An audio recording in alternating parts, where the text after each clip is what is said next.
Hey guys, we're back with another What the Fitness, and today I'm taking some of your WTFs and we're gonna get my raw reactions as I see these WTFs.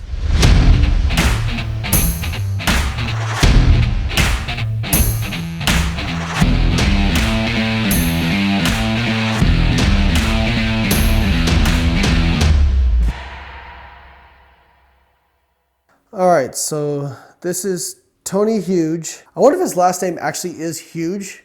That'd be cool. I feel like it's not though. Anyway, so the title is Steroids Are Healthier Than a Vegan Diet. Somebody sent me this. All right. And she did the vegan diet for a year or two, and she becomes, and she had a perfect vegan diet, like a balanced diet, eating very healthy, but she became deficient, noticeably deficient in nutrients.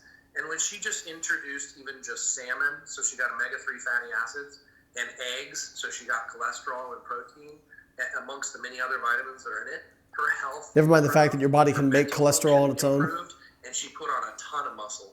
So yes, someone could do vegan bodybuilding, but they're going to be at a tremendous disadvantage, and it's extremely unhealthy. I mean, this is going to be a massive overstatement that would bring a lot of criticism. But remember, I'm pulling from a lot of data, maybe more data than anybody else has access to. I would say that doing what data is that, Dr. Tony? Than doing a vegan diet. All right, so, okay. Now you vegans who have been hating on me, now it's time to pay the piper because I'm not just going to hate on a vegan diet. So first off, the statement itself, steroids are healthier than a vegan diet. Without context, I would just say, nah. If you look at steroid use, steroids tend to elevate LDL cholesterol, total cholesterol, decrease insulin sensitivity, and can drive you towards kind of a poor blood profile. They also decrease HDL, depending on the individual drug. Again, I'm not saying that every person who uses steroids is going to have a heart attack tomorrow. Some people use very low doses. I'm sure that there is a dose response curve to this. If you're talking about like IFBB pros using massive doses, probably not very healthy. Can you do a healthy dose of steroids? I don't know. It probably depends on your susceptibility to cardiovascular disease and that sort of thing. Can you eat a vegan diet that's really unhealthy? Sure. You can also eat a high protein diet that's really fucking unhealthy. These kind of statements, like, though that statement is 100% just to get attention. And I am doing exactly what he's hoping because we are giving him attention. But congratulations, Tony. You got attention. Can we please stop fear-mongering this vegan stuff? Like, I fucking hated the Game Changers. It was a steaming pile of absolute shit. But this idea that like a massive deficit if you are on a vegan diet, you can't possibly build muscle and you're gonna be deficient in all these things. A carefully planned out vegan diet can be effective for muscle building and it can be healthy. Now, I would argue that it's a little bit more difficult because you need to be aware of the fact that the protein quality is lower. If you're talking about a pure vegan diet, the bioavailability is lower, and you're gonna have to eat more total protein and probably gonna have to supplement. And there's also other things to consider with iron intake and B12 and those sorts of things. But if you're also eating a shitty high protein diet, those things are probably gonna be pretty similar.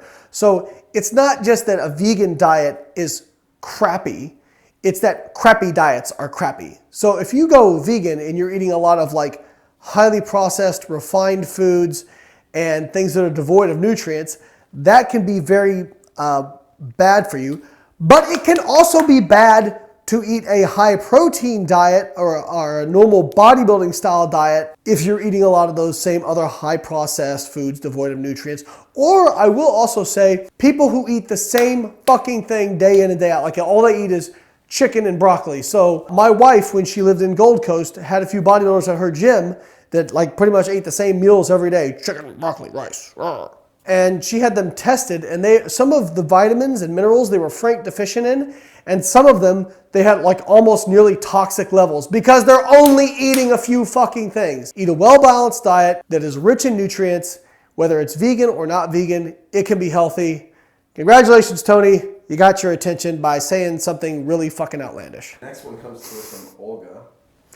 Olga.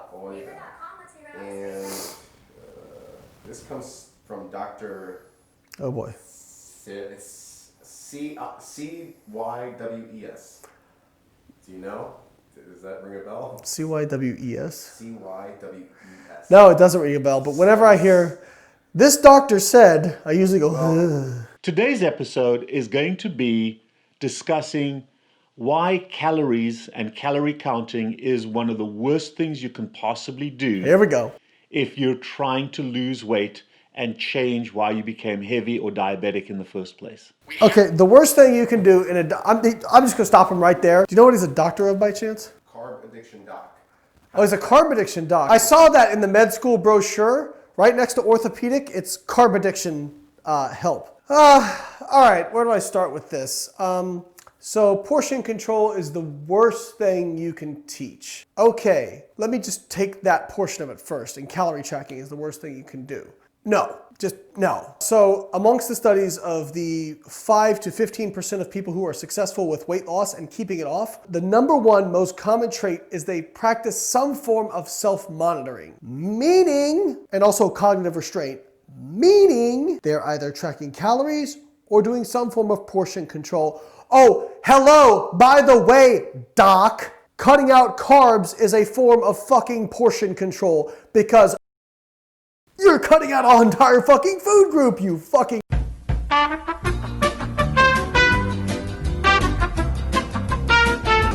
Now, it's really hard to overeat on protein and fat. That is true. But ketogenic diets have one of the worst ratings for long-term adherence. Now, I'm not saying they don't work for some people.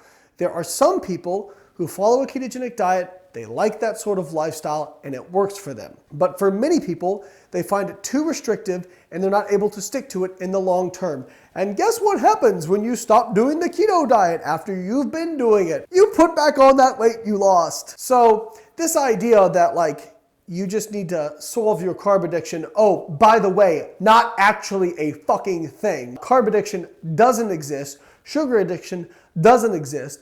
What does seem to point to foods that are addictive like are highly processed, energy-dense foods that, oh, by the way, contain just as many or more calories from fat than carbohydrate. Things like cakes, cookies, donuts, those sorts of foods would fall under the addictive category. So, doc, I recommend you go back, get your money back for your degree, and pick up a real fucking job. All right, guys, I'm done with that shit. That's enough fitness for today. I'm too triggered. I'll catch you next week.